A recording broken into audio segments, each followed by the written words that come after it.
last week. So it was on Saturday, I believe. But somehow I couldn't connect to that event, so I just followed up and I got into this. I got an invite today.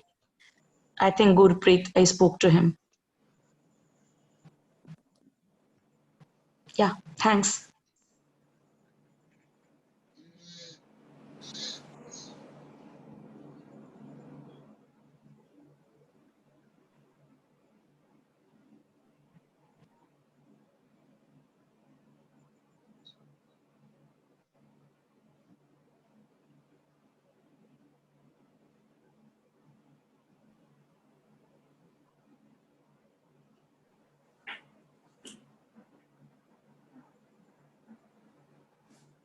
Yes, I'm done.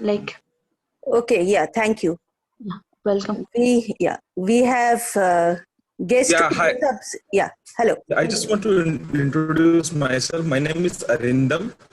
I am new to this Toastmaster because I came to know about Toastmaster from one of my colleagues. I work in Cipla actually as a regional business manager over here, particular club. So from them, I have heard that this is how we can improve ourselves. They have improved a lot, and now they are dealing with many other peoples. So that is the reason actually I have joined. I have requested, sent my request to join this group.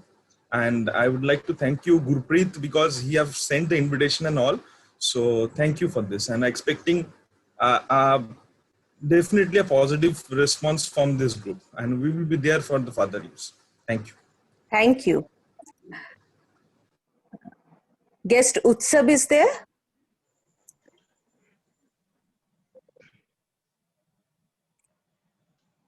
Charu, are you there?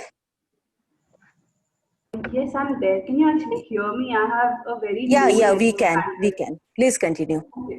Okay, sure. So, hi everybody. I'm Charu Bhatia, and so currently I'm actually an MBA student, and I'm doing an MBA from SP Jain in Mumbai. So I actually have always, looked at public speaking as something that's elusive, like never really been a part of it. So now that I had a bit of time in my hand, so I wanted to explore, and what better place than Toastmasters. So I just heard about it from a couple of friends who have Toastmasters clubs in their colleges especially, and their other places of schools and and such places. So that is why this is my first interaction with Toastmasters. Looking forward to the club itself and how it functions. So that's what I'm here to see. Thank you. Thank you so much. Orkudip, are you here for your introduction? Yes, I'm here. Yeah, so please shall continue. I start? Yeah, sure. Hi everyone. My name is Orkudip Sheel. I graduated in 2019. I pursued engineering from St. Thomas College of Engineering and Technology in Kolkata. Currently, I'm preparing for the various MBA exams that will be coming up. And I have been an active rotor actor for the past 2 years. I was the president of the Rotaract Club of Calcutta South Extension for the year 2018-19. I've heard about Toastmasters previously. One of my school friends, he is a Toastmaster. He is in Infosys, and he has been into Toastmasters for quite some time now. And I believe that since I want to pursue MBA, public speaking in general, speaking to a gathering, Toastmasters will actually help me improve my skill set. So this is primarily the reason why I want to join Toastmasters. I attended the event Innovation, I think last Saturday, I guess. So from there, I got like a formal introduction of how Toastmasters work, and I had a chat with Gurpreet about it today, and he sent me the link. So that's about it. Thank you. Thank you so much. Next, we have guest Arvind from Mauritius.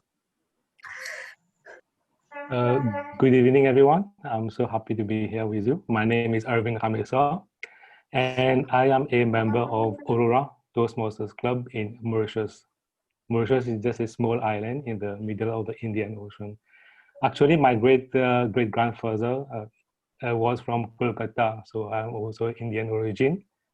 I recently came across the Facebook post about the debate workshop by Dityam Archita. And myself, I'm very passionate about debates. So I wanted to learn more. I would like to seize this opportunity to thank Kolkata Toastmasters Club and BPM Gurpreet for his kind invitation. I look forward for a fruitful session with you all. Thank you so much. Thank you so much. Can we get the introduction of Tanu Sadhwani?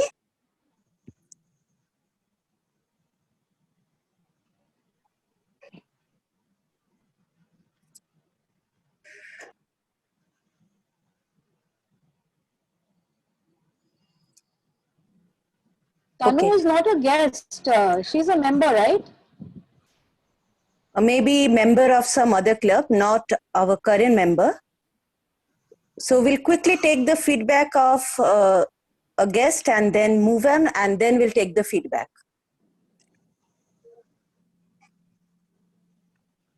So any guest want to volunteer? Yeah, Hello. hi, Amrita. I'm sorry, someone else was also speaking. Please Should I continue. introduce myself? Yeah. Hi, everyone. Good evening. Amrita this side. So I am basically from Calcutta. I was working in Bangalore, but then due to this pandemic, have come to the hometown. So I thought, since in this pandemic, all of us have been, we are currently in the process of evolving to this new normal phase. I think the one of the benefit that we have got is connecting virtually. So, because I have always heard of Toastmasters and wanted to be a part of this, but because of location constraint, I was not able to be a part. But now I think because of this virtual thing, it's very easy to connect and participate. Looking forward to have a good discussion with all of you. Thank you so much. I'll request other guests and members of other clubs to kindly give your feedback after the meeting. Yes, I will speak. Yeah. Yeah, hi Manish. Good evening. My name is Manish. I live in J&K State in Jammu, where we do not have Toastmaster club over here. I've been trying for the past many years, but unfortunately we didn't have it. At the time of coronavirus, everything went online. So I requested Chandigarh Club to make me a member. They made me a member. I attended 3 to 4 times meeting in Kolkata Toastmaster Club. I really enjoyed. Every time I try my level best. I should not miss this meeting. I learned everything, and it's a very lively. And where you can learn, this is the best platform where you can improve your communication skill and your public speaking skills. Once, long ago, 20 years ago, I attended the program from Shiv Kheda, where I paid him 25,000 rupees. That was a massive amount at that time. I'm interested to hone up my public speaking skill. For that, I was ready to pay him 1 lakh rupees to Shiv Kheda. And that courses were only 3 days, where I would have got an opportunity only twice to speak. Here in this Toastmaster, here every time you get an opportunity to speak, and they do evaluation also. This is the dirt cheap where you can learn and improve your public speaking skill and communication skill. Thank you. Thank you so much, and thank you guests for being our backbone. Our secretary Toastmaster Tanish had circulated the minutes of the previous meeting. In case of any modification, let us know within 48 hours, after which it will be considered to be passed. Now, it is a no-brainer that our Vice President Education is very smart and has decided to hit 2 birds with a single shot by making yours truly the Toastmaster of the day. Idioms always fascinate me. Idioms are more human-like at times. Something to depict and something to imply. How do we define an idiom? Idioms are a group of words established by usage of the as having a meaning not deducible from the individual words. Example, over the moon. I mean, over the moon means extremely happy. But how do we actually know whether I'll be happy over the moon, under the moon, or on the moon? Or whether I'll at all be happy being close to the moon? Because I love you to the moon and back, and so I feel complete only when I'm back from the moon.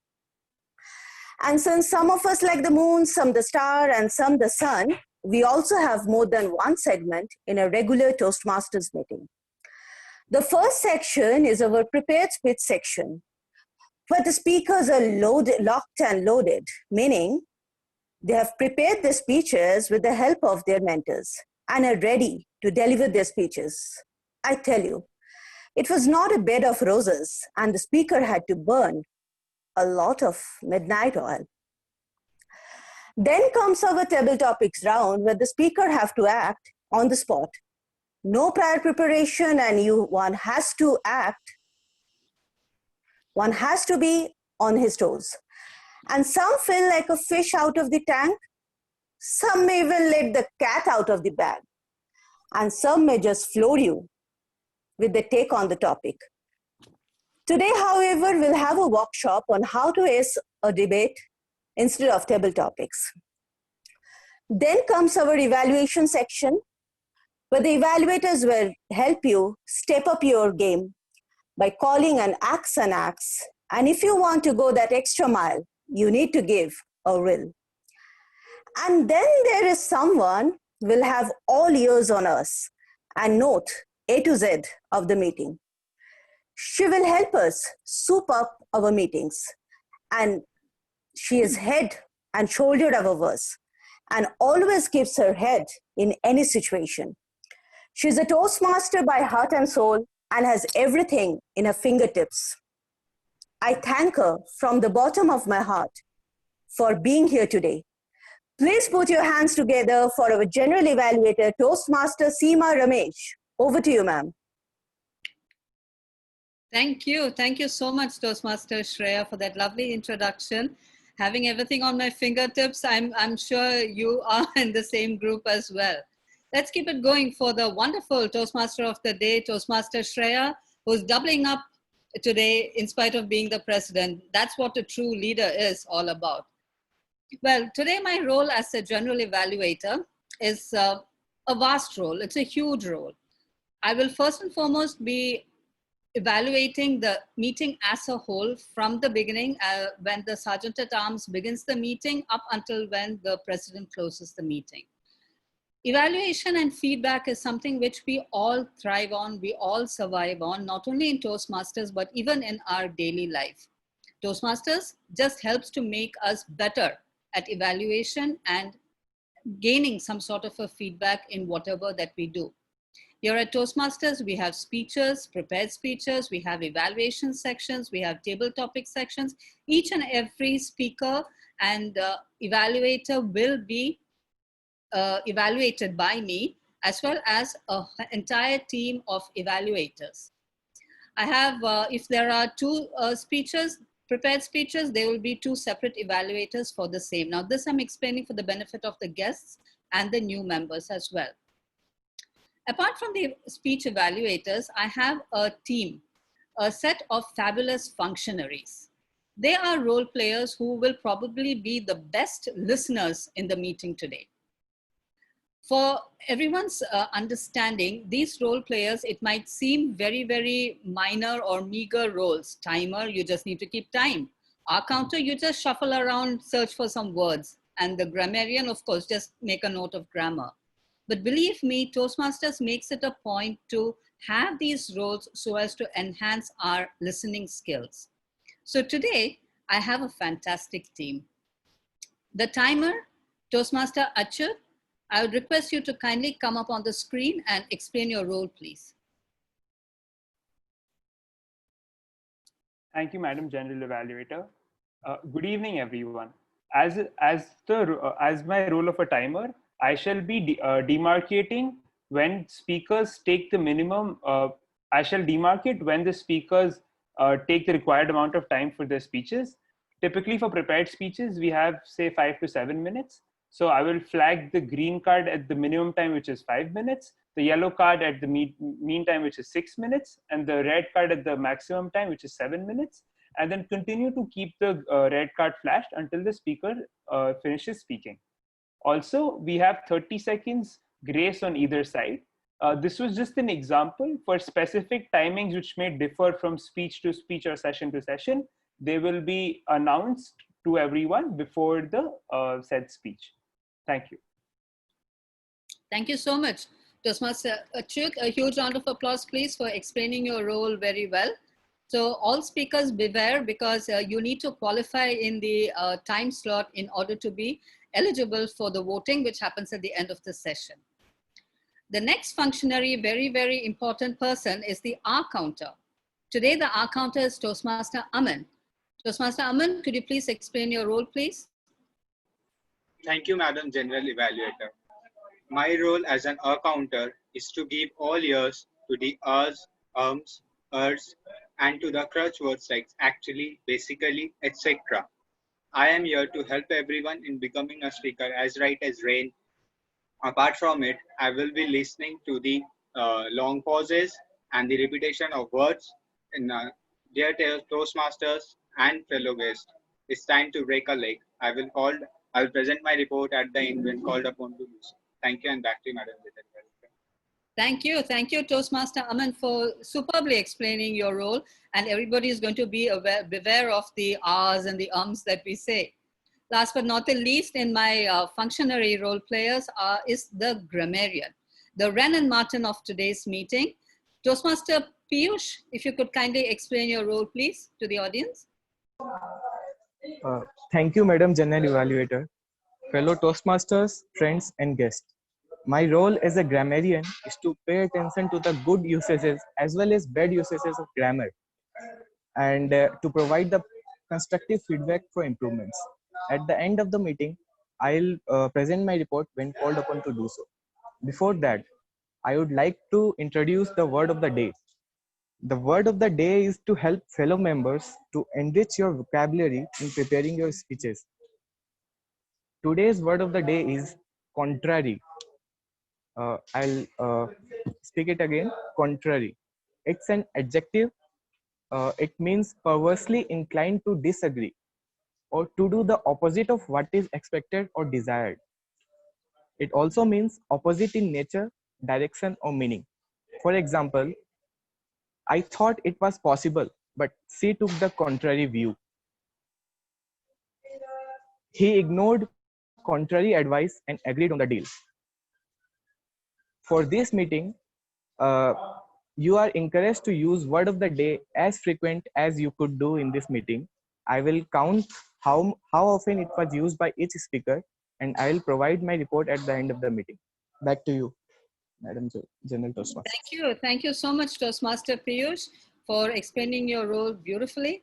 In addition to these functionaries, these role players, the timer, R counter, and grammarian, we also have a wow counter. And today's wow counter is Toastmaster Ruchira. Toastmaster Ruchira, could you please explain your role? Thank you, Madam General Evaluator. Good evening, fellow Toastmasters and all the guests. Our meeting is memorable and remains etched in our memory for long because of some few wow moments in the meeting. Today, I have the privilege of recording these wow moments. At the end of the meeting, when Madam General Evaluator tells me, I will present my report. Thank you. Thank you. What an interesting role, counting the wow moments in the meeting. And last, we have the parliamentarian, who is Toastmaster Anirban. Toastmaster Anirban, if you could please explain your role. Thank you, Madam General Evaluator. Good evening, fellow Toastmasters and dear guests. In every Toastmasters meeting, there are a couple of rules that we have to follow to make sure the meeting runs smooth. And as a parliamentarian, my role is to let all of you know about the rules and also to make sure that all of those rules are being followed throughout the meeting. The rules of the meeting are: please do not unmute yourself until and unless it is your turn to speak. And once you are done speaking, please mute yourself back again. You are not allowed to speak about sex, religion, or politics in a derogatory manner. If your video is turned on, make sure to sit in an appropriate position. And last but not the least, no prompting is allowed. So please refrain from writing in the Zoom chat when a speaker is delivering his or her speech. I'll be back at the end when called upon by Madam General Evaluator. Thank you, and over to you, ma'am. Thank you so much, Toastmaster Anirban. Well, we have got everything set up for the evaluation section. I'll be back at the end of the meeting to give my feedback. Until then, let's go back to our lovely Toastmaster of the day, Toastmaster Shreya. Over to you, ma'am. Thank you, ma'am. Our first speaker has beautiful eyes, and there is no contrary view to it. And that reminds me of a confusion I have. Why does black eye means something shameful? And blue-eyed means a person favorite of those in authority.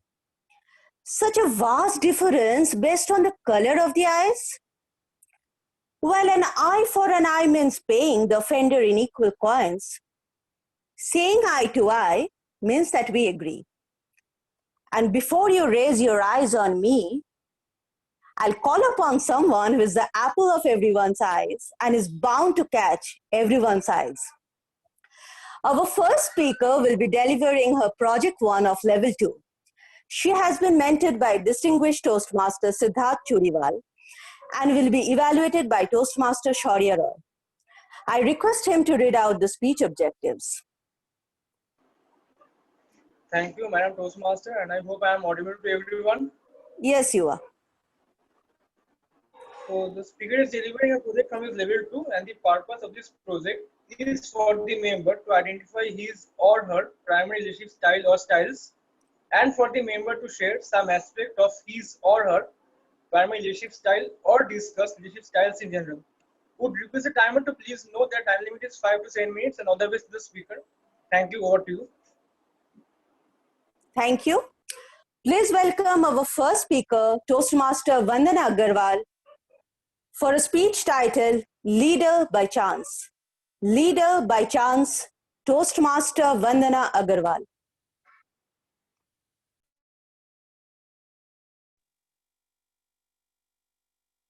A leader is someone who knows the way, goes the way, and shows the way, says John Maxwell, and I totally agree to it.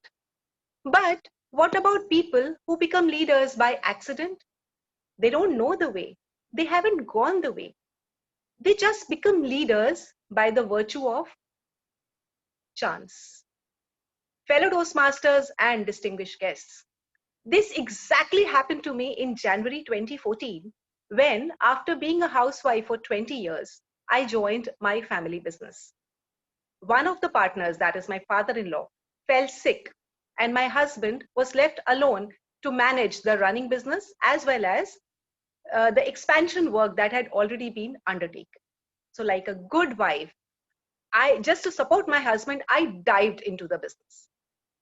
My job was to manage the back-end operations in the office, while he would look after the manufacturing, marketing, and expansion work that was there. Since none of us knew how I would fit in the office, I spent a couple of months just to understand what to do. Gradually, I realized that I had to take a leadership stand to help things move faster and more efficiently. I started discussing a lot of issues with my team, and in the process, I would learn a lot. And when it was time for making decisions, I would steer all the discussions to a final decision which would be agreeable to all. This project tells me that this approach is called consensus decision-making approach. And this style of leadership is called democratic style of leadership. Democratic, of the people, by the people, for the people. Right. Collaboration and proper communication are two important pillars of this leadership style. When I look at myself, collaboration, yes, I'm good at it. But when it comes to proper communication, that is something I really have to work. I get impatient when the discussions go very long. And this project tells me that I need to use this, I need to work on this shortcoming of mine to use this style of leadership effectively. Nevertheless, we started getting positive results. But there were times I realized that this was not enough. Certain problems that persisted earlier still stood in our faces because the team and the methods were more or less similar. Moreover, my team, I realized, would not leave their comfort zone. I had to come up with certain systems which would align to their emotional needs, would create positive work culture, and also would be ethical in nature. For example, I found out that most of the people were not coming on time. So after discussing with my team, we decided that we would have a short prayer at 10:30 a.m. every day. And anybody who does not reach for the prayer would pay a fine of ₹50. By the end of the month, this fine money would be used, the collectively will be used for giving away the prizes to the people who were coming on time. We installed a biometric machine to know the time of entrance of every person. And guess what? It became like a game. People started coming on time. There was no employer-employee hassle for late coming. And the day started on a positive note because of the prayers. Also, this was a very ethical method also because their money was going back to them. It wasn't coming to the company. It was a win-win situation. This style of leadership, this project tells me, is called altruistic style of leadership. To use this style effectively, one has to be very good at active listening. And I realized that I need to work on that too. Well, democratic and altruistic are very good styles, but are little time consuming. There are times when the team needs to embrace new projects and move with speed. Here, the leader can help the team move in a common direction without losing pace. For example, when GST was introduced in the country, a lot of people around the country were struggling with the latest structure. Our team was struggling too. We did not waste any time. We tied up with GST consultants and started working with them. I closely watched my team working with them, and within a year, our accounts and our taxations were totally on track. While other people were still struggling when I talked to them, we were free to use our time more effectively and in more constructive manner. This project tells me that this style of leadership is called pace-setting leadership style. What is very important to use this style is that the team needs to be self-motivated. When I look at my team, I feel that my team is not very strongly self-motivated. So next time when I have to use this style, I have to make sure that my team is self-motivated, or otherwise my team should comprise of people who are self-motivated. Friends, I believe any situation that happens in your life teaches you what you ought to do. Unknowingly, I adopted these three styles of leadership: democratic, altruistic, and pace-setting. These three styles were intrinsic to my nature, and this project is helping me to build on these styles. Yes, it's very important to know your intrinsic style of leadership and how you can build on those styles. Remember, leaders are different from bosses. A leader knows that he's dealing with the most challenging natural resource, which is human psychology. He has to keep learning to deal with this resource, keep improvising to become better, and keep indulging in self-motivation to motivate others. A leader is someone who translates vision into reality. My job at the company was to ensure smooth running of operations of the company. Today, proudly and humbly, I call myself Vice President Operations of my company. Thank you. Over to you. Thank you so much, ma'am. And I really congratulate Chance that gave you that chance to be a leader. Thanks for your story. Our next speaker loves dogs very much. If a dog eats a dog, it will be an intense situation. And if you argue constantly, people will say, you're fighting like dogs and cats. And after the fight, the dogs and cats will shed so much tears that when it rains heavily, we'll all say it's raining cats and dogs. Well, having a dog in the hunt means supporting a person in a competition. If you say someone has gone to dogs, you mean he has become disordered.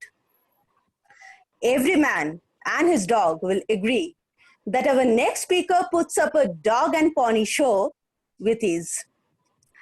And I'll not be a dog in the manger and quickly call upon our next speaker for making your day full of purpose and rainbows. He has been mentored by distinguished Toastmaster Siddharth Churiwal and will be delivering his second elective from level 3. He'll be evaluated by distinguished Toastmaster Rohan Nag. Sir, please read out the speech objectives. Thank you very much, Madam Toastmaster Dore. Good evening, fellow Toastmasters and all future Toastmasters who joined us in this meeting. The purpose statements are as follows. The purpose of this project is for the member to practice writing and delivering a speech that inspires others. The purpose of this speech is for the member to inspire the audience. Timer, please note, time limit is 37 minutes. All the very best to the speaker. Thank you. Thank you very much, Madam Toastmaster of the day. From the Big Bang to now, life has evolved from a single-celled amoeba to a complicated Homo sapien structure with a robust physical body, a vivid ability to think, and capacity to feel intense emotions. With the most evolved brain on the planet, and us being the queens and kings of the food chain, we still struggle to live a peaceful, joyous, and happy life. This was a stark realization to me when I went for a 10-day silence meditation retreat. Before I went for the retreat, and as I was preparing, I was wondering, 10 days of me gone, how will everything work out? What if the bathroom floods and I'm not there to check it? What if I get an important call and miss out on an important news? What if a sandstorm hits Kolkata? All kinds of funny stories playing in my mind, but 10 days later, guess what? Nothing stopped or nothing drastic happened when I was back. The sun came up on time. The showers were fine in the bathroom. And alas, my cupboard drawers were as unorganized as I had left them in the beginning. But one big thing has shifted. One big thing had changed. Not externally, but internally. During the 10 days of meditation, I had a surprising realization that we have the possibility to be the master of our mind. You know, the joy, misery, pain, suffering, all was being manufactured from within, as a result of which we, and my impression and perception of life started changing through these 10 days of silence. The biggest realization I had was that life was actually not happening to me, but it was actually happening by me. When I thought pleasant thoughts, I had a pleasant feeling throughout my body, and vice versa. I was the creator of my own experience. I had never taken the time out to bring this realization, and I was so lucky I had the opportunity to do so. But you see, we as humans are constantly living a life like it is happening to us on default mode. We are surrounded by people who are complaining all the time about things that they cannot control. It's a habit pattern more than a genuine urge to be heard. We have mastered the art of complaining about how the television's model nose is crooked while we obesely sit on our couch eating pizza. How much it rains, how little it rains, how hot it is, how cold it is, and whatnot.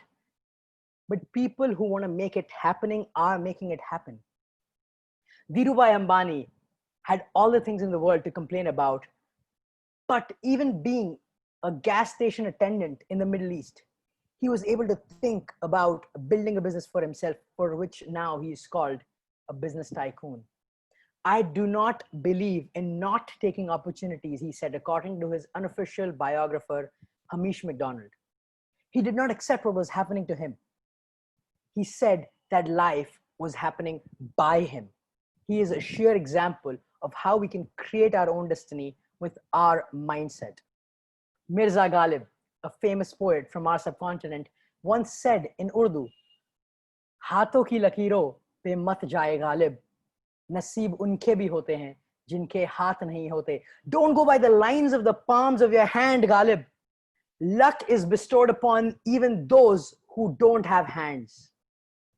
We make our destiny. The future is not written in the creases of our palms. It is ours to create. After learning all this, the big thing we should decide is that, do we want to take charge of our own happiness and life in our hands?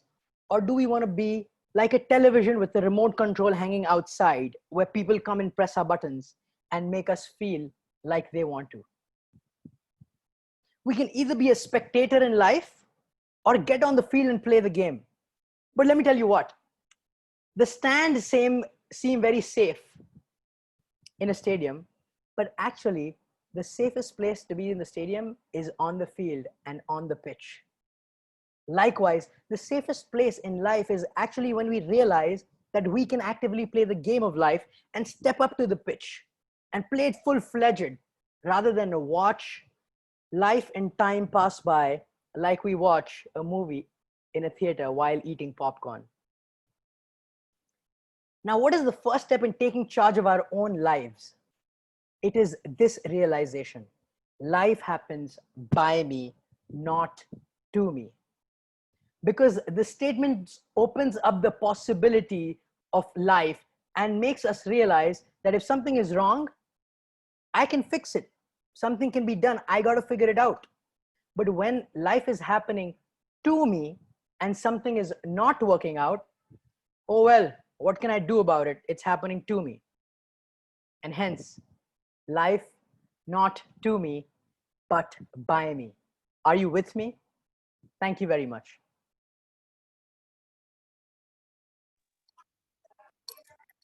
Thank you, Toastmaster Naren, for that lovely speech titled, Not to Me, But By Me. Surely. Our next speaker is a big foodie. He's a big cheese of a club, and I buttered him up really well. Since he's the treasurer and brings home the bacon, he wants to have his cake and eat it too. Well, let me spill the beans. He doesn't put all his eggs in one basket and can really spice things up. He's a smart cookie and his videos sell like hotcakes. And for whatever I told just now, please use your noodle, whether to take it with a pinch of salt. In a nutshell, let's call upon someone about whom we are all nuts about. The cool and cucumber Toastmaster will be delivering his Project 1 from level 5. He has been mentored by distinguished Toastmaster Rohan Nag and will be evaluated by Toastmaster Vishesh Mehra. I request him to read out the speech objectives. Good evening, one and all present here. The purpose of this project is for the member to apply his or her leadership and planning knowledge to develop a project plan, organize a guidance committee, and implement the plan with the help of a team. This is the first speech. So the purpose of the first speech is for the member to introduce his or her plan and vision. Timer, please note the speech length is about 5 to 7 minutes. Back to you, Toastmaster of the day, and all the best to the speaker. Thank you. Please welcome our next speaker, Toastmaster Rahul Maheshwari, with a speech titled Reading and Leading. Reading and Leading, Toastmaster Rahul Maheshwari. Timing is everything. There are certain decisions that, if taken at the right time, can give you a lot of benefits.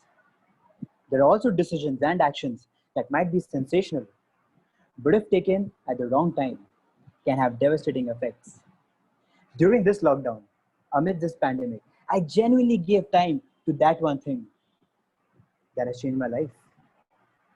Very assiduously, I started a journey when the world was in halt. I infused a new habit in me, which my father had been motivating me to do ever since I was a kid. I didn't pay a lot of attention to that habit, which had the potential to give me that kind of personality that I always wanted to. But better late than never. And many lessons learned from the past. I started reading books. Good evening, my fellow Toastmasters and dear guests. Warren Buffett, Bill Gates, Elon Musk, Jeff Bezos, and many such magnates from the corporate world owe their success and fortune to their habit of reading. They read extensively. They learn more than anyone, and that is why they earn more than anyone. This is the power of reading. A few months back, I got a call from a brother and he said, I started a book club. Do you want to be a part of that? Seeing that I had all the time in the world, nothing much constructive to do, and before my parents abandoned me as a complete disaster, I said, yes, of course. And I began my journey of reading. 5 Dysfunctions of a Teen, The Millionaire Next Door, Emotional Intelligence 2.0, The Secret of Tidying Up, Atomic Habits, Hooked. These are 7 books. These are 7 books that I have completed in the span of just 4 months. Had I not got that phone call from my brother, the count would have been 7 or even less in a lifetime. I have learned a lot from these books. I have developed a lot of positive changes in my life. Reading books has given me the power to think freely, to think and do things that are creative and out of the box. I can genuinely see the things that have changed in my life because reading is a habit that I cherish and other people around me, they appreciate. And at the same time, I read this wonderful project in my pathways that created an opportunity for me to lead and inspire other people in their journey of self-development. It immediately struck me to open a book club of my own so that the benefits that I could avail from my book club, I could give back to other people as well. I immediately called up my mentor, distinguished Toastmaster Rohan, and then his mentor, Toastmaster Shaurya, to seek their guidance and assistance so as to how to go about it. We organized a meeting where we could plan and pave the way for a successful book club. And very soon, we added a few members to our club as well, like Toastmaster Deepak, Toastmaster Vishesh, Toastmaster Anirban, Toastmaster Diyoshi, and Toastmaster Gurpreet. These 5 people formed the team of my project. It is often said that when realization comes your way, make the most out of it. The IPL of 2012 was the one that made Virat Kohli realize that he had to take his fitness very seriously. He changed his diet, he changed his workout, and that changed his life. In a very rapid manner, he led the Indian team to be the most fit cricket team in the world. And I want to do the same. I got the realization of the positive impact of reading books, and I have to make the most out of it. I read it in a book that if you're flying to New York from Houston, a 1-degree change in the direction while taking off from Houston can land you to Washington, D.C. So even a small change in the beginning can have magnanimous effects at a later stage. I have developed my reading habits. I am working on helping others to develop theirs. And I hope that one day others realize it as well, that how beneficial this habit can be. My fellow Toastmasters and dear guests, helping others and helping them reach their goals is an opportunity only a few get. And a few of those actually take it up. And a limited of that remainder actually achieve it. I started this book club because I thought this would be a great opportunity to speak on while I was onto this project. But never have I ever thought of getting done with this book club, even when I'm done with this project. Because leadership is a continuous process. Once you have reached a particular goal, you cannot stop. You have to achieve and do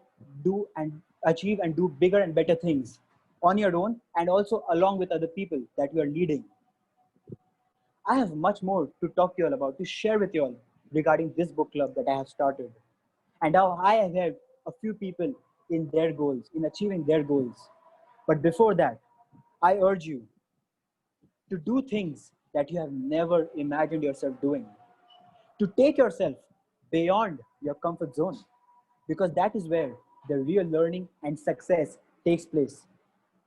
Take the steering wheel of your life in your hands and go to some rough terrains, because difficult roads lead to beautiful destinations.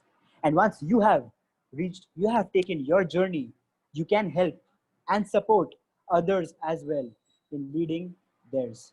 Thank you, and back to you, Madam Toastmaster of the Day. Thank you, Toastmaster Rahul. Today we have a special meeting for There's a Lady with an ear-to-ear smile and will teach us how to fight. She will lit a bulb on how to turn a hot potato into a piece of cake when it comes to debating. She's a jewel of our club's crown and is always on the forefront when it comes to give someone a helping hand, and will give others a big hand as well. I'm amazed as how she can always keep her chin up.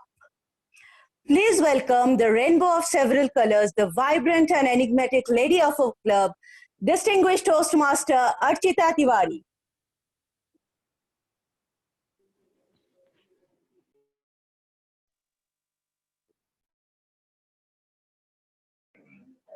Am I audible? Quick check. Yes, you are. Yeah, good evening, everyone. Thank you, Madam President, for that wonderful introduction. Before I begin, may I request one of our tech moderators, Toastmaster Deepak, to please share the presentation.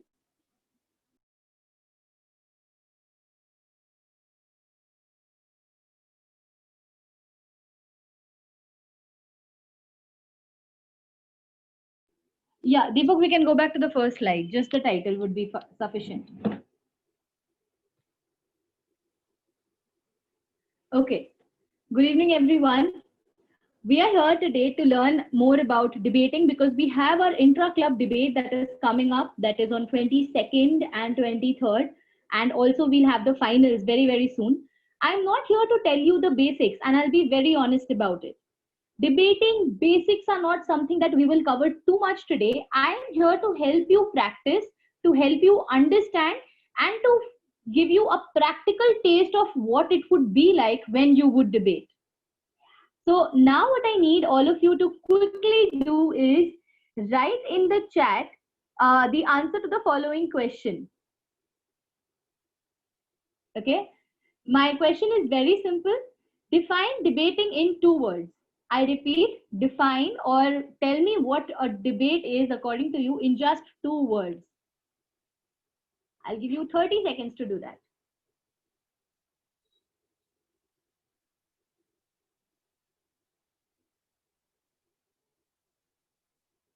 I see Naren is typing. Rishi, constructive discussion. Piyush, agree, disagree. Shikha says fight back. Okay. Puvali says formal discussion. Healthy discussion. For and against. Establishing opinion. Conflicts. Logical reasoning. Wow. So if you look at the chat box right now, you will see Kirti. Nice to have you here. Think loud. Art of negotiating. Raising your point. Oh, Tanu ma'am, wonderful to see you after so many days. It's an absolute pleasure. Same for Ruchira ma'am. So like I said, it is very, very important that we understand what a debate is before we go ahead with it. Gaurav, thank you Gaurav for being here, and it's really nice to see you. Let's go ahead and understand what a debate is. Let's move to the next slide, please. What I think a debate is.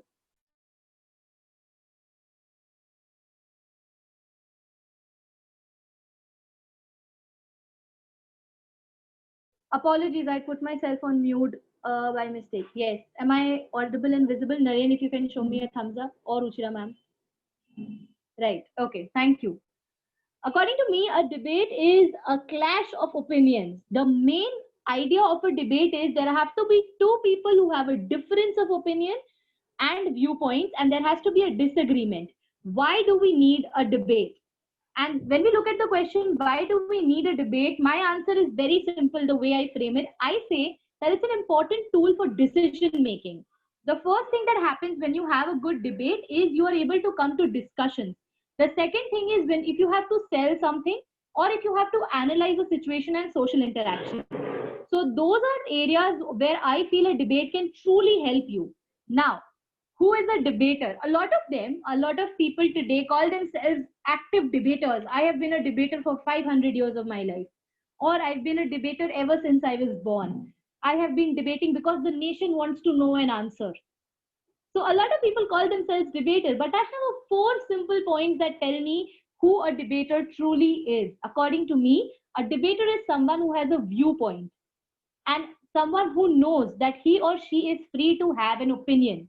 I am an opinionated person. I have an opinion about everything that I am connected with related to or I have invested in the most relatable way, or even in the furthest away way. But if anything is related to me, my country, or in general the society, I have an opinion on it.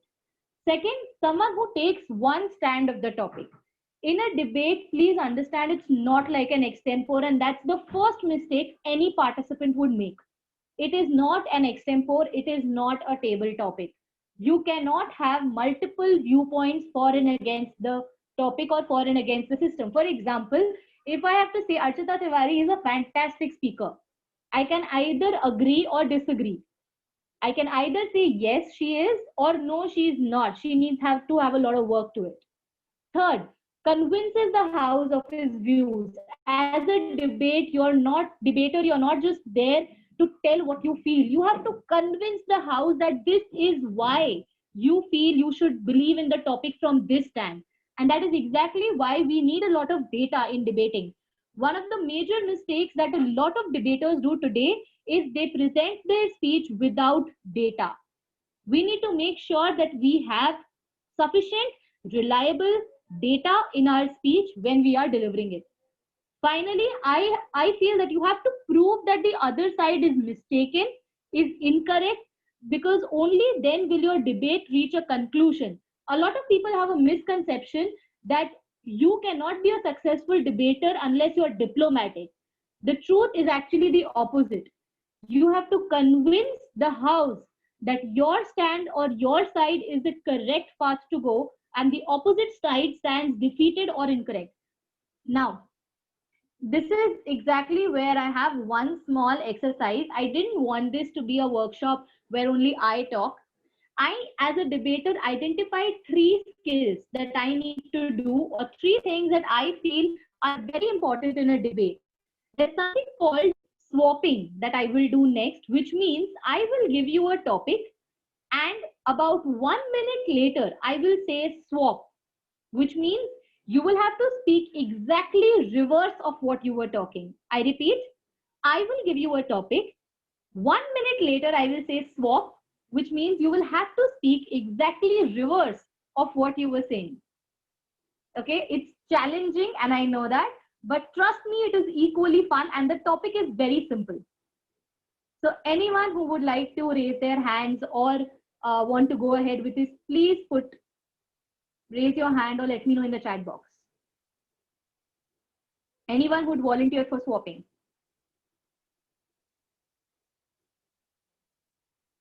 Okay, looks like I scared a few people. Nobody? Please understand I'm also free to pick you up, but I want to act like I'm nice. Okay. People have Achyut texted on the chat. Sorry? Yeah, people have texted in chat. I saw Achyut texting. Am I right? Hi, Achyut. Hi, Archita. Hi. Let's dive straight into the topic. Sure. The topic for which you will have to speak for and against in 1 minute for 1 minute each is charity is more for social media than social work. Charity is more for social media than social work. Your time starts now. Why do we want to give to others? Is it that we are changing their lives by giving? Or is it that one opinion or that one act of us giving magnifies and gets us so many more views to our profiles? I think charity is actually just for social media, because most of the times you want to mark it by momentous occasions. It's like it's my birthday and I will, instead of throwing a party, give some amount of money to a nearby shelter home. And then the 20 conversations I have with friends, families, acquaintances of, hey Achyut, what did you do on your birthday?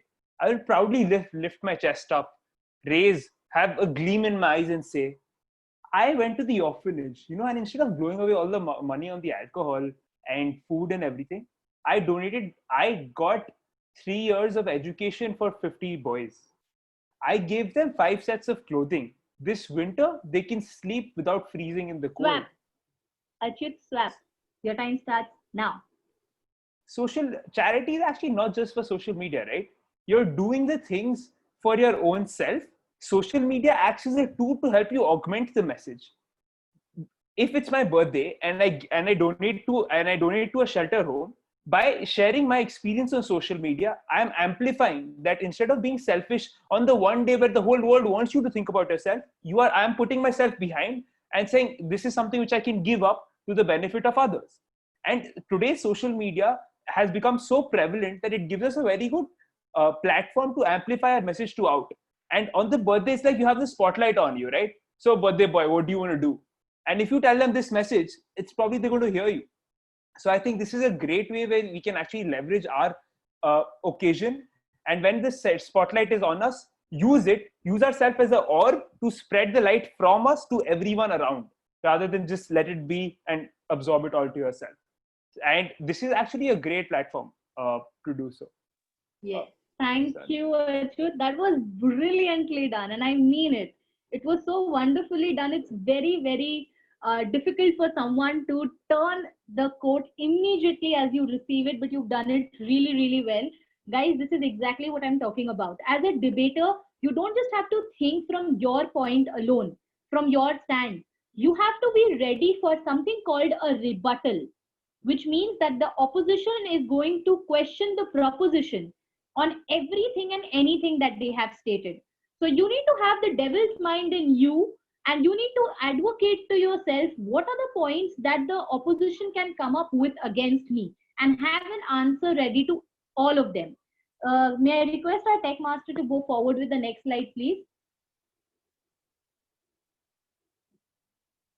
Now, how do we do it? Let's look at the first part of the slide, which says, how do you actually debate? I have again 5 simple tips. Number 1 is please be logical. Trust me, a lot of my friends call me dramatic, emotional, but in a debate, I am only logical. I cannot let my emotions get into the way and tell you this is correct because this is how I feel. This is what I believe in. This is my mindset. To be honest, nobody cares. Unless you can give me facts, unless you can prove to me that there has been precedence regarding the same, unless you can show me some logic, I will not believe.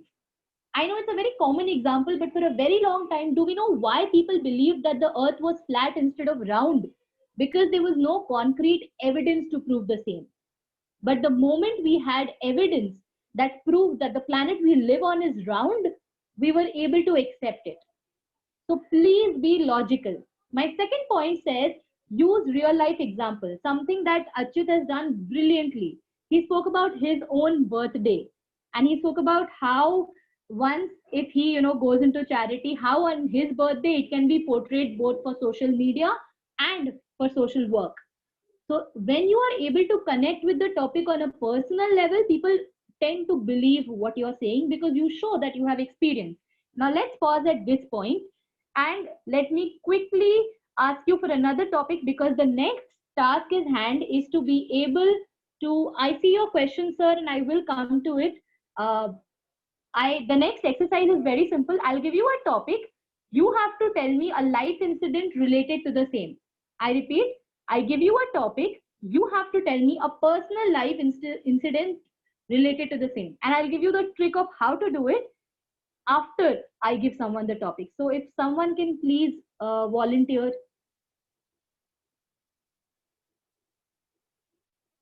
You can have a raise of hands.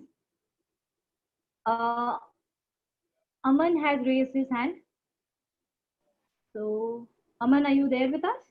Yes, yes. Yes. Hi, Aman. Hi. Hi. So the topic for which you'll have to personally relate is very, very simple. You are required to speak for the minimum time of 1 minute to 2 minutes. And the topic is,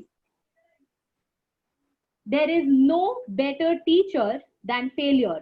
There is no better teacher than failure. And keeping it easy because you have to think on your feet. There is no better teacher than failure. I think I can reconcile with the fact because I have failed a number of times, but the times I have failed, at the same time, I decided to try again. And this thing has taught me that failure is the best teacher, not the success. Success tells us that yes, you have done it very well, but failure tell you that you can do it again, and this time far better than what you have done. I failed during my exams. Everyone said that you should drop this exams, you should not go for it because it's tough for you, you are not meant for it. But I did not adhere to their advices and I tried again. Luckily, not in the first time, not in the second time, I made it in the third time. I will relate it to the public speaking skills. I don't have a proper public speaking skills. I talk as I did right now. I pause a number of times while speaking. I got nervous, but then again, this failure doesn't stop me from trying it again. Today, I will share the recent example. Today, I had the counter. I prepared for my speech and I failed. I didn't deliver my speech properly. But now I'm not thinking that I will not take the role in the next session or in the next meeting. I will try to make my role a better, to try to do my role in a proper way. So that's how I think that failure is where failure teaches us. Thank you. Thank you so much, Aman. That was a really good take on the topic. Now, I will slightly differ from the take Aman's taken. Reason being, in a debate, guys, when I talk about how you have to personally relate, you have to give very, very concrete example with conclusion. I repeat, you have to give concrete example with conclusion. If I was in Achyut's place and I was given the topic charity is more for social media than social work, I would have also mentioned which birthday of which particular year. Was it 2018? Was it 2019? Which social work did I opt for? Did I go to an orphanage? Did I go to an old age home? What exactly did I do there? And how I did not post it on social media, proving that I did it for myself. So you have to be very, very specific when you're giving your personal life example. Otherwise, it's very easy for people to find out that you're simply bluffing. Trust me, you can bluff convincingly if you know how well to do it. And with that, let me go to my third tip that says, please do not be confused about your stand. A lot of people are very, very diplomatic. And with all due respect to diplomacy, debate is not the place for it. You have to know, this is where you have to think in black and white. You cannot be thinking in grayscale. Because this is where you have to know your standards right no matter what. Then next part, I think there is a guest who is apparently, I don't know, sir, what your name is because it says My Galaxy. Your question is not being dodged. Any questions in any workshop, sir, are taken towards the end. And I would really answer your question once I'm done with the workshop. Please bear with me and have that patience. Thank you. Going ahead, please do not be confused about your stand. Make sure that if you are calling something black, it's black. If you're calling something white, it's white. At any point, your opponent, because this is something that I do, I will give you a hypothetical, never happening situation, and I will ask you a question. And then in that hypothetical situation, you will somewhat agree with me and say, yeah, that may happen. But the moment you say that may happen, that's it. I won the debate. So make sure that you don't get confused about your stand. Frame crisp, direct statements. Debate is not the place where you can say that I feel that according to my knowledge, in my opinion, well, to be honest, how shall I tell you this? It's not easy to say, but I will say it. Load of statements that are not required. Be direct, be crisp. This is what I have in mind, and this is exactly how it is. I am not here to please anybody at all. I am here to tell you exactly what things look like. Call a spade, and that's how a debate functions. And my final how to do it for you is make a powerful delivery. Debate is about power. Debate is about having a strong opinion. If you feel you're not powerful enough as a speaker, at least fake it. I am not saying all of us are powerful or not powerful, but at least make sure that you are able to bring some amount of power in your statements. Otherwise, why should I believe you? Now, before we go ahead to the final points to remember, I have a fun exercise, and this is the final interaction that I have with the audience because the workshop is just another 3-4 minutes. After the exercise, 3-4 minutes. In this exercise, I will give one person the topic who will speak for a time frame of 1 to 1 minute 30 seconds, and the other person in that time frame has to come up with a question. I repeat, one person will be given a topic and asked to speak on it. The other person will have to come up with a question based on what the speaker has said. So over here, can we have certain volunteers? I need 2 volunteers, one to ask questions and the other to deliver the speech. I see Naren's hand is raised. Anybody else? Gaurav says he can ask questions. So should we go ahead with Naren and Gaurav? I have already spoken today's meeting, so if there's somebody else who would like to go, they can go, and if there's nobody, then I will go. Okay, we'll still wait for someone. Gaurav is there for sure, so Gaurav will ask the question no matter what. Anybody else would like to take it up? Any of the guests?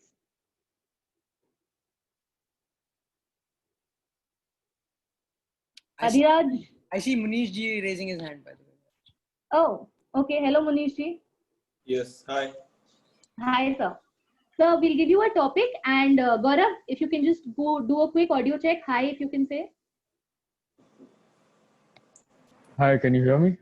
Yes, I can. Okay. right. Munish, sir, you have to speak for only 1 minute 30 seconds. Right. And 1 to 1 minute 30 seconds, and then Gaurav will ask you a question, and you have to respond to the question. Right. Okay. So your topic is. Just 1 second. Yes. Your topic is media today is about spicy gossip. Media today is about spicy gossip. No doubt media today is spicy gossip. Everybody is playing the politics. Everybody has their own interests. Some of them are with BJP or some of them with the Congress. So they do not have interest with the nation. They have only interest from where they are watching, their own interest, from where they can get their own benefit, from where they can make money, from where they can sustain their media organization.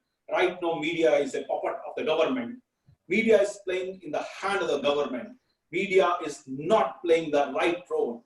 So there are many stories which are not shared by the media. The media knows very well, but they watch their own interest. If they know some of them try to dare also, like NDTV, but they are harassed by the government. So they don't dare to publish the news. There are many, those who know that if they go against the government is going to teach them the lesson. So they remain mum. And some of them are doing sycophancy to make money, to enjoy their own family life. They have no interest. It's happening every day. Nowadays, social media has taken over. Otherwise, nobody dares to go against the government. Thank you. Sir. Thank you, sir. Gaurav, are we ready with the question? Yeah. Can you hear me? Yes, we can. Go I can ahead. hear you. All right. So, before I ask my question, can I ask Mr. Manish whether he was speaking for or against the topic? Yeah, I think he was speaking for the motion because he said media is about gossip. All right. So, in the most recent events, everyone knows about Sushant Singh Rajput's case, about whether he committed suicide or whether he has been murdered. So what do you think about that? Do you think it is media looking for gossip, looking for spice, or do you think they are actually doing something to uncover the truth and what the world is what maybe is being hidden from us? If you read every day, all the media, you'll come to know, like Republic TV, he's against BJP in Mumbai. So he is speaking deliberately against this lady Reha Chakravarti because they want to defame BJP government in Mumbai, Maharashtra. If you watch NDTV, they will speak in favor of Reha Chakravarti. If you watch Barkha Dutt, where she has taken the interview of the therapist told that she was like a mother figure, and therapist is an English lady, and she has given the interview. She said she was quiet, but when she saw that there are many news on the media, so that's why she spoke. When you listen every day, it's the same thing. Every time to think that this is right, but nobody knows because why he committed the murder. Till now, nobody comes to know. Nobody has knows. But only it's in media. Media is playing its own politics. Even the government from BJP in Bihar, they are playing their own government, Nitish government, because nowadays elections are going on. So that's why they are playing politics. If you have recently heard, the DGP of that Bihar, he said she doesn't have a court to speak against this Nitish. Do we need a court to speak against a chief minister? This is absolutely wrong. What is the freedom we have? We can't speak against anybody. In America, Trump, there is one Indian origin, our journalist over there, he asked from the Trump the question, but Trump was not able to harass him, not able to torture him. But in India, So I will request you to wrap up the answer. So, but No, I you have can see just that one. Cross-questioning not allowed. I'm so sorry. Sorry? No, you- he didn't exactly answer my question. That's why I'm just. I'll come to that. I will come to that. Trust no me. problem. Let's come to. So we'll take it up offline, this discussion, because we are running a little short on time. I kind of have to wrap up, but we'll definitely take this up. Thank you, Gaurav. Thank you, All right, Munish, all sir, right. for that wonderful interaction. Let me come to the final points to remember, guys. If you saw the interaction right now, there are two people who spoke very passionately. Gaurav was being his own logical self, like he always is. Munish sir spoke very, very passionately about something he truly believes in. What if you don't believe in the topic that you are given or the stand that you're given? And I'm telling you this from personal experience. Someone like me had to once defend the topic that said beauty means to look in a from a particular figure, or beauty is about looking a certain way, because that's what the standard of a beauty pageant is supposed to be like. And someone like me, no offense intended to myself, is not exactly supposed to defend that topic. I am supposed to say that beauty lies in the eyes of the beholder, because it's the only way I look beautiful. But okay, jokes apart, I, for one, do not believe that beauty pageants should set the standard of beauty. But I had to stand there and defend beauty pageants. And that is when I learned how you have to make sure that you don't have to believe the topic. You just have to make sure that the audience believes whatever you say, because that is who a true debater is. When you see people debating, even in media, a lot of times they truly feel that they're not standing in that particular stand that they have to talk about, but even then they are standing there defending that stand. So please make sure whatever your stand is, you are absolutely clear about it and you don't get confused. And even if you don't believe, the important part is people must believe what you say. Say it with that conviction. The next tip is be assertive, not argumentative. And this is my favorite tip when it comes to a debate. I hate people who are loud. I hate people who just have to argue. I hate people who do not bring facts to the debate. You have to assert a statement. You don't have to argue. Third thing that I have for all of you is improve your argument and don't raise your volume. To those of you who've not noticed, I can speak loudly, and I really can. But I truly believe that I will be a successful debater if I can speak with the calm and composure that a lot of times Shoya brings on stage. I have not seen him speak, rudely, loudly, at least not in my experience. So if with his composure, with his calmness, I am able to win a debate, that's when I know I will truly be a successful debater.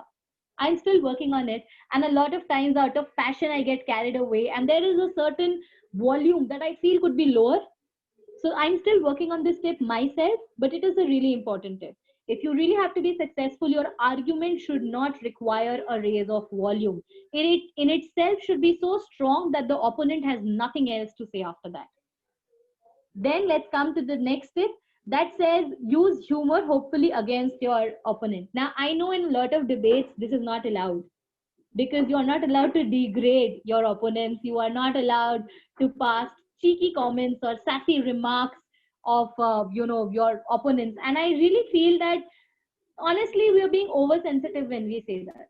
With all honesty, you must be allowed sassy remarks. You must be allowed to make cheeky comments, because that is what adds the spice to the debate. And my opponent should be I think sporty enough to take it. If I have just proved my opponent wrong, if my opponent was of a particular belief and with data and facts I've been able to prove them wrong and they still continue to say things. I made a statement once in a debate that actually said, sir, if I had to commit suicide, I'd probably jump from your ego to your IQ. And I said that. And I did not apologize. I did not say no offense intended. I said it and I left it there. You don't have to agree with me because all of you cannot be right. Simple. Small, cheeky statement that will just add a little bit of spice to you when you're talking, a little bit of spice to whoever is listening to you. So make sure that you are at these points. And now officially the session is, my workshop is over. So if you've got any questions, please put them in the chat box.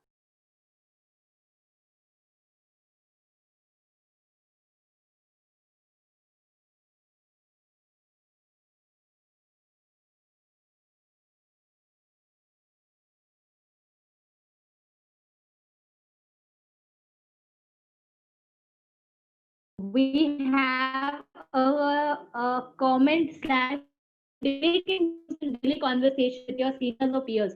Do you feel there should be any difference in preparation and presentation on the same?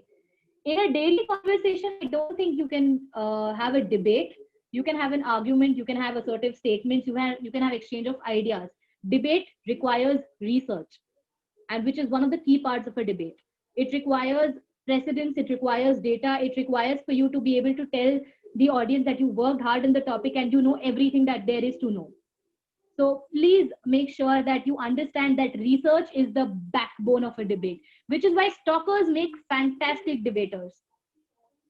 I don't want to ask who a stalker here is or how many people you've stalked, because that's kind of going to be unparliamentary.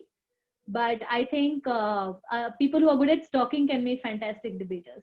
And I am a good debater. I'll leave it at that. How does using humor take, for example, your argue, explain or prove one's point better? It doesn't.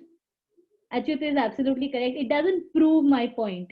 It's a statement that I add to probably hit hard on the confidence of the other opponent. That's it. I am not here. I'm trying to win the debate, right? So if I have to win, someone has to lose. And for someone to lose, their confidence might have to break. Because like I said, if you are presenting a fact, but it doesn't have confidence or power, you can't back it up. When I make cheeky comments like that, it is to kind of assist myself in feeling better and make the opponent feel a little weak. Does humor not make people deviate from the topic at hand? I said a few cheeky statements or a little bit of humor. I do not expect that people should be using humor in every statement, but using humor lightens any situation, and it makes sure that you're not giving a serious kind of a speech. It makes sure that your speech is very audience oriented, because people like to laugh in between. So Vishwadeep, I don't want to say that, a lot of times I do agree when you say that people digress. Yes, they do, which is why I feel that a couple of humor points are more than enough. Yes, I think with that, we've answered all of the questions. Thank you so much, everyone. And thank you so much for being here, for listening to the workshop. We can stop the screen sharing. I have just one final statement before, So thank you so much for listening to the workshop. We have the debate coming up. I wish all of you all the best. Please research, make sure that you do your best homework possible. For any queries, tips, please feel free to reach out to me. Debating is a place where I have a lot of experience, and I will honestly help you to the best of my ability. I'm really grateful and thankful for all of you to be here and to listen to me. It's been an absolutely wonderful experience. Thank you so much. Over to you. Thank you, distinguished Toastmaster, Master of Ceremony. Chitra Tiwari. I hope all of you loved the speeches and the workshops. Now let me go back by 12 years. I was working with TCS and had attended my first Toastmaster meeting at TCS Maitri Club. I don't remember who the speakers, evaluators, role players were. But the only thing that I remember that a speaker drafted a whole speech with idioms. His creativity appealed to me. His creativity gave rise to this desire to be a Toastmaster. And by sharing this, I had appealed to all the members to come up with their stories, their little joys, for you never know what appeals to whom. You never know which instance of your life can help someone take a different view for their life. On that note, please welcome our General Evaluator, Toastmaster, Seema Ramesh. Over to you, ma'am. Thank you. Thank you so much, Toastmaster Shreya. A huge round of applause, please. Virtual applause. We would love to see those yellow palms clapping on the screen. Fantastic job done by the Toastmaster of the day. So let's quickly move on to the evaluation section. My team of evaluators are all ready to get set and going. I would like to first call the evaluator of the first speaker. The evaluator is Toastmaster Shaurya. If you could kindly present your evaluation. Thank you, Madam General Evaluator, and a very good evening to one who is present here, especially to my target speaker, Toastmaster Vandan Agarwal. First off, kudos for delivering a project from a level 2, which is by nature close-ended. And it's very difficult to incorporate a story in this project. And yet today, you had the ability to incorporate not one, not two, but 3 stories into it, which shows brilliant creativity. Kudos for that. In the beginning, you had a quote by John Maxwell about how the leader must know the way, show the way, and go the way. And it made me pay more attention to your speech, more than what I was already paying. And then you had a story about how you first joined your company, about how you were a democratic leader. And therein, you would shift another story where you were forced to push people out of their comfort zones, about how you were an altruistic leader. And therein, you would shift your focus to the time when GST was introduced to our economy, about how you had to be an effective pace setter. And in the process, we as part of the audience could understand perfectly well exactly why you connect with each one of the leadership styles. But having said that, if I was to nitpick, I would say that we could have understood it in an even better manner if your speech had better structure, and I will tell you exactly how. Today at first, you spoke about one leadership style to which you connected in the early part of your career, namely the democratic leadership style.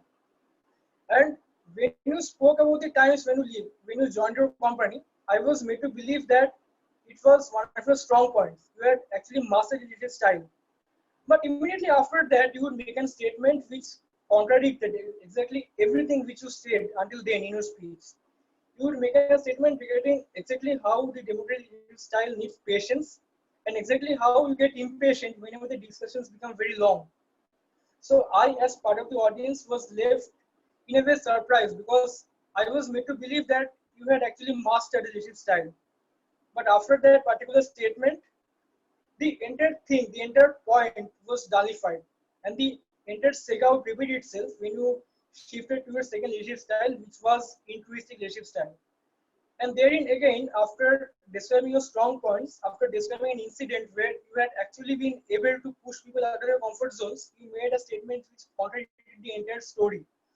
You said something regarding about how the altruistic leadership style needs active listening, and about how you need to improve on that.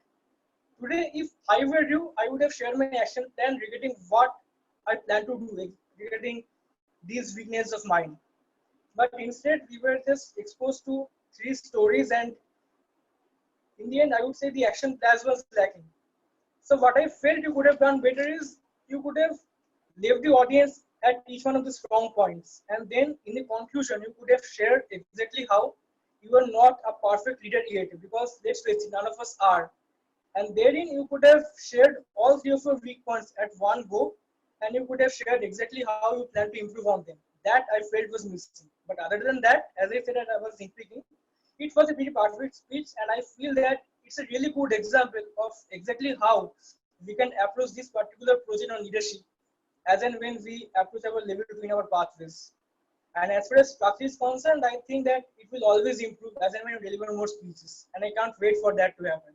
All the best, and thank you. Over to you. Thank you. Thank you so much. A huge round of applause, please, for Toastmaster Shaurya. Very detailed evaluation, very good recommendations as well. There's just, I mean, one thing which I would like to add to Toastmaster Shaurya is that this is what I recommend to everybody, all speakers, is if you could just try and deliver your speech while standing.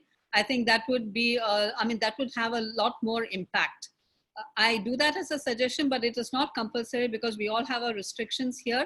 However, it would be very helpful and impactful. And thank you so much, Toastmaster Vandana, for that very, very awesome speech and deciding on what sort of a leader you really are.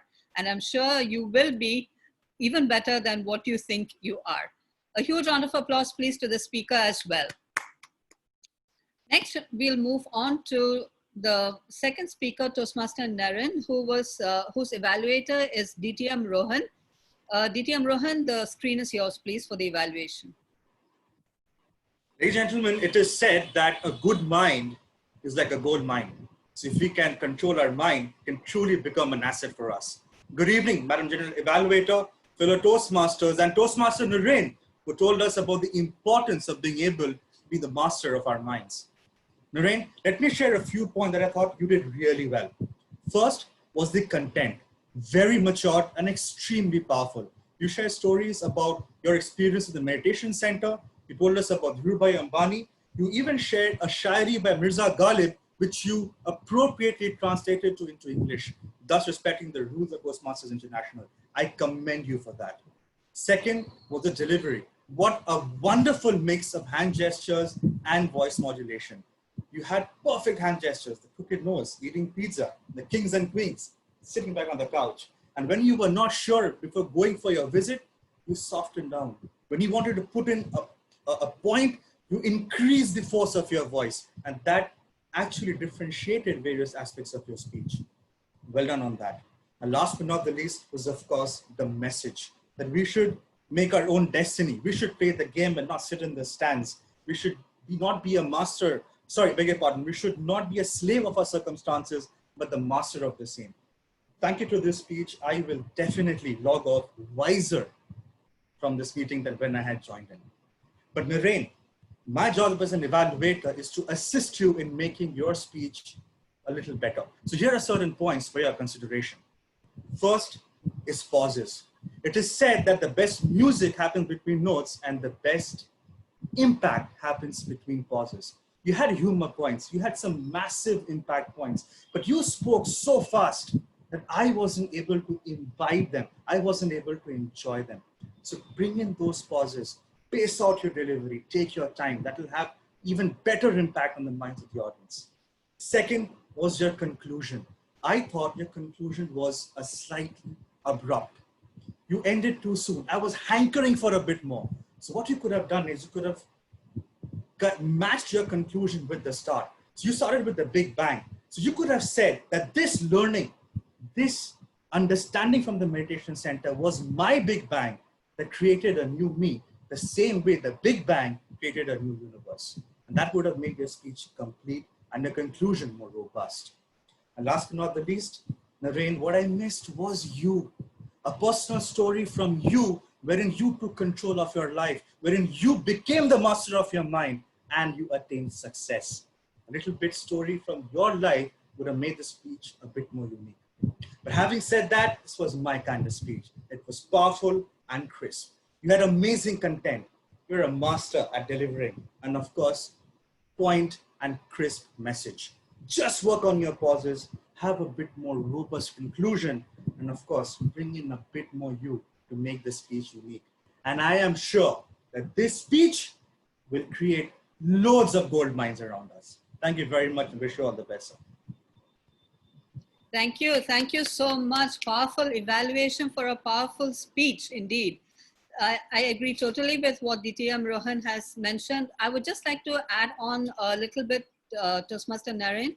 Your speech literally mesmerized me. However, I was looking forward to some sort of an interaction with your audience because your speech, after all, was to inspire your audience. So within your speech, how would you gauge whether your audience was getting along with your speech? So a little bit of an interaction towards the middle of the speech in order to understand what your audience is looking forward to, that would have probably added a different flavor to your speech. On the whole, it was fantastic. And thank you so much, Toastmaster Naren. The last speech was a level 5 by Toastmaster Rahul Maheshwari, who was evaluated by Toastmaster Vishesh. Toastmaster Vishesh, if you could kindly give in your feedback, please. Thank you, General Evaluator. Good evening to one and all present here. Reading is the same thing for your mind as exercise is for your body. And I was pleasantly shocked when about 2 months back, I got a call from Rahul Maheshwari. Rahul Maheshwari asking me to join a book club. I have known this boy for 9 years now. And he hasn't read as many textbooks in the time I've known him than the amount of books he has read in the last 4 months. And I can say that I am very proud of him. Toastmaster Rahul, you started off your speech, and the thing which was very, very evident to me was that you were close to your camera and you were very expressive.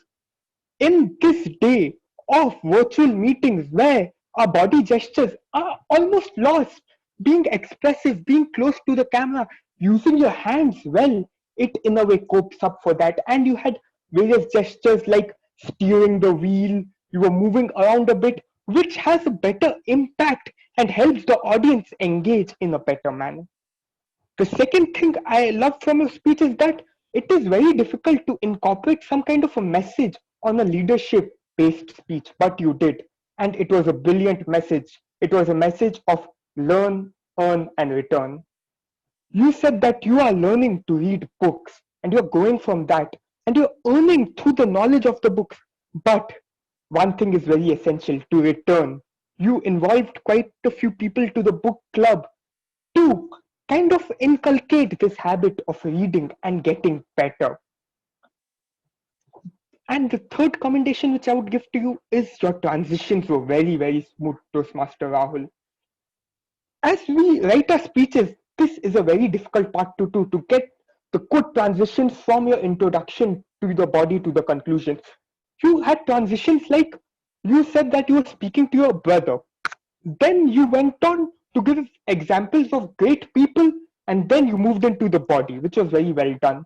But Toastmaster Rahul, there are a few points of recommendations. You, as Toastmaster Rohan, distinguished Toastmaster Rohan mentioned for Toastmaster Naren, you were very, very fast. You did not have those pauses, those subtle pauses which have a greater impact so that you can connect with the audience better. Toastmaster Rahul, your objective of the speech was to introduce a plan and a vision. You did give a vision, but you did not give a plan. How you would execute this plan of a book club. You said that you were having meetings, what you're doing in the moment, but you did not mention anything for the future. How would you evolve and be better for the future? So you just gave a general idea. And one or two parts, this is absolutely nitpicking, you stuttered, Toastmaster Rahul. And the speaker at your level shouldn't stutter. So you could, practice a bit more to get it more fluent and not stutter in the middle of the speech. So Toastmaster Rahul, you had amazing body gesture, great content. Just focus a bit on your pauses and on the planning and the conclusion part. I'm sure you will be a better speaker. Back to you, General Evaluator. Thank you so much, Toastmaster Vishesh, for such an encouraging evaluation, as well as bringing out the point, which also I will like to reiterate, Toastmaster Rahul, is the plan. I felt that the plan on how you were going about to introduce the, to bring the action out in the plan, that was the focus of the leadership project, in fact. So if you could concentrate on that a little more, I'm sure you will get the plan in action, and even a lot of us could follow the plan as well. Thank you so much, Toastmaster Rahul and Vishesh. I would like to go ahead now with the reports from my fabulous functionaries. I'll start off with the timer. Toastmaster Ashut, if you could kindly present your report. Thank you, Madam General Evaluator. Only Toastmaster Shaurya exceeded the time for his speech evaluation. Given the paucity of time, I'll post the other timings on the chat box. Right. Thank you. Thank you so much, Toastmaster Archer. Next, we have the R counter, Toastmaster Aman. Thank you, Madam General Evaluator. Toastmaster President Shreya, Toastmaster Shaurya, Toastmaster Vishesh, General Evaluator Seema ma'am were flawless. Apart from it, Toastmaster Piyush had 2 hours, Toastmaster Vandana ma'am had 2 hours and instances of repetition, Toastmaster Naren had 2 hours, Toastmaster Rahul had 2 instances of repetition, the distinguished Toastmaster Archita had a couple of hours, Toastmaster Achyut had 2 hours, Toastmaster Gaurav had 4 hours, and myself had some couple of hours. Thank you, and back to you, General Evaluator. Thank you. Thank you so much. Moving on to the grammarian, Toastmaster Piyush. Thank you, Madam General Evaluator. I got disconnected in the meeting many times, so I did not cover the whole meeting. Am I allowed to go? Well, you can, and I'd probably add on to where you might have missed out on a few. Okay, that's great. So, few of the great usages of grammar I noticed were burn a lot of midnight oil, fish out of the tank, cat out of the bag, apple of everyone's eyes, intrinsic, dog and pony show, robust, bestowed upon, enigmatic, stutter, and few bad usages were very strongly. It could be like more strongly or very strong, very strong. And one of the word of the day was used one time, as I noticed, from the Toastmaster of the day. Right. Yeah, that's it. Thank you. Okay, that's about it. You have covered most of it. In fact, you would have been very happy because the Toastmaster of the day had several idioms up her sleeves and she used it beautifully. So I'm sure you're very happy. I just have one recommendation for you, Toastmaster Piyush. At Toastmasters, we try not to use negative terms like bad usages, which you were saying. You could just say not so good usages, right? So that because we need to give some sort of a positivity to everything. Apart from that, you've done a wonderful job. Thank you. Thank you so much. Next, we have the WAF counter, Toastmaster Ruchira. Thank you, Madam General Evaluator. When Vandana dived into the business from being a housewife, it was a wow moment for me. People started coming on time due to prayers. People were not unhappy. On the contrary, people were motivated. And when Rahul said that he developed a reading habit and now he is helping others to develop their reading habits, that was a wow moment also for me. Over to you. Thank you. Thank you so much. And last but not the least, the very strict person in the meeting today, the parliamentarian, Toastmaster Anirban. Good evening, everyone. Once again, the meeting went really smooth and all of the parliamentarian norms were followed. Okay, thank you. Thank you so much. I would just quickly go over the entire meeting as a whole, starting with the Sergeant at Arms, Toastmaster Sumit. You began right on time. And that is the sign of a very, very practiced Sergeant at Arms. You had all the rules in place. One thing I would suggest is if you could add on to the rules, since we are in the virtual medium, is for members and guests as well to use the chat box only when required and to follow some ethics and principles along with it. Like DTM Archita had used the chat box appropriately to conduct her workshop. That was very well done. The rest of the time, I think everybody can resort to maintaining a discipline in the chat box. You also, you stuck to your time of the Sergeant at Arms. Within 2 to 3 minutes, you were done with your role, and I really appreciate that. And you introduced your president, Toastmaster Shreya, wonderfully, who did a smooth transition onto her role as the Toastmaster of the day.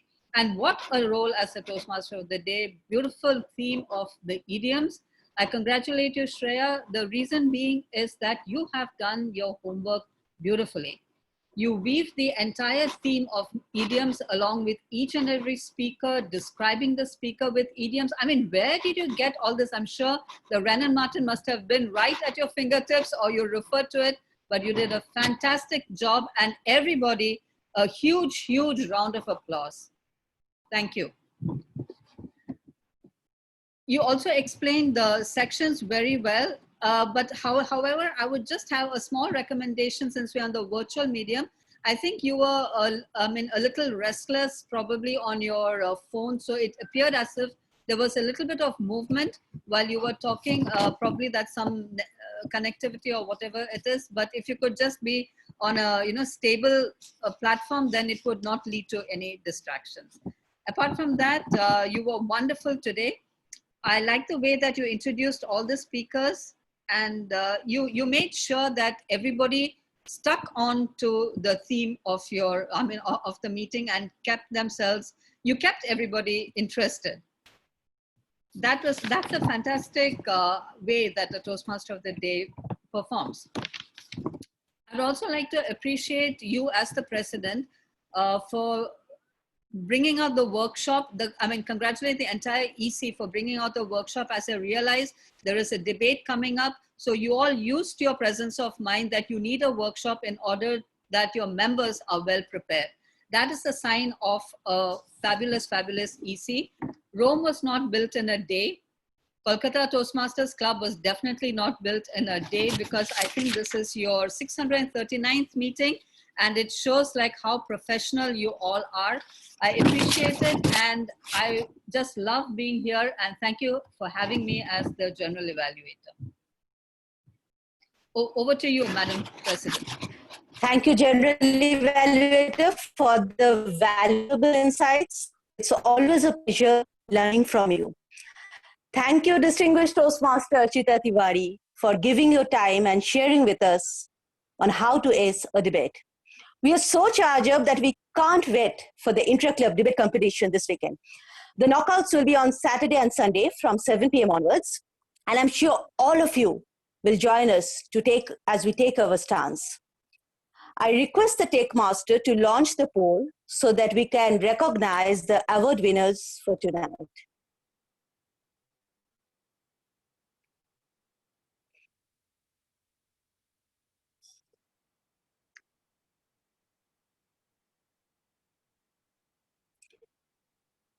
Let's wait for a minute till all our members cast their vote.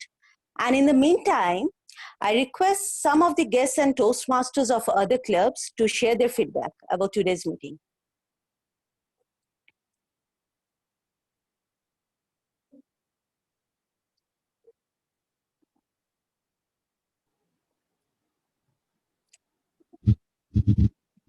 So Dr. Rupesh Singh, can we have your feedback? Yeah, today's meeting, I believe, I'm not guest, but I believe part of this club. So, yes, very much a member. So, but really, I like the way whole speaker came. Really new school of thoughts for me. Amazing listening to all, and especially again Seema Ji, general evaluator. Every time I meet her in virtual podium till now, no new insight for me. So all the speakers are fantastic, and especially Archita for the debate thing. Lot of new things for me, because earlier whenever I participated in debate, that was a kind of parliamentary debate. This kind of debate I learned in this Toastmaster only. I got to know here only you need to put your thoughts rather than going on debate and all. Totally new thing for me. New thing for me. Once I attended, then I got thought again, heard Archita, that a new learning for me altogether. Let me see how I can implement those and be part of this this kind of debate as well. So thank you very much. I think it's very good. Thank you, Toastmaster Rupesh. And before we go ahead with the ceremony, I have a good news for all of you. Guest Adhiraj will no longer be Guest Adhiraj, as we'll be adding him as TM for our team. I request Toastmaster Ruchira Parshad to kindly do the honor. Welcome, Adhiraj, to the team. Hi, thank you.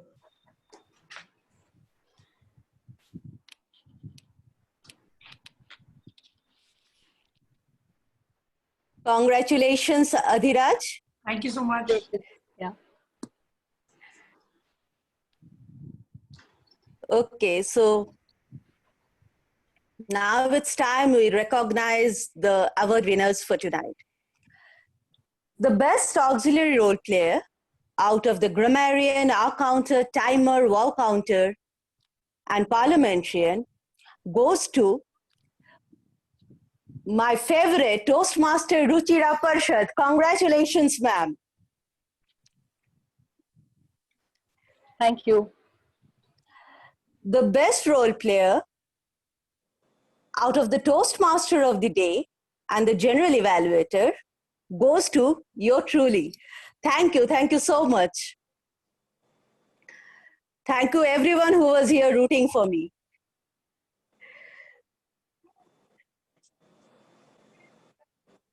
For the best evaluator, we have only 2 persons because one has been timed out, and the best evaluator goes to none other than distinguished Toastmaster Rohan Nag. Congratulations.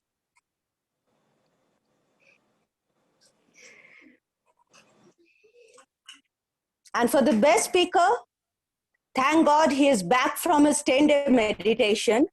Otherwise, if he had continued more, we would have lost on the speech. Congratulations, Toastmaster Naren, for being the best speaker tonight.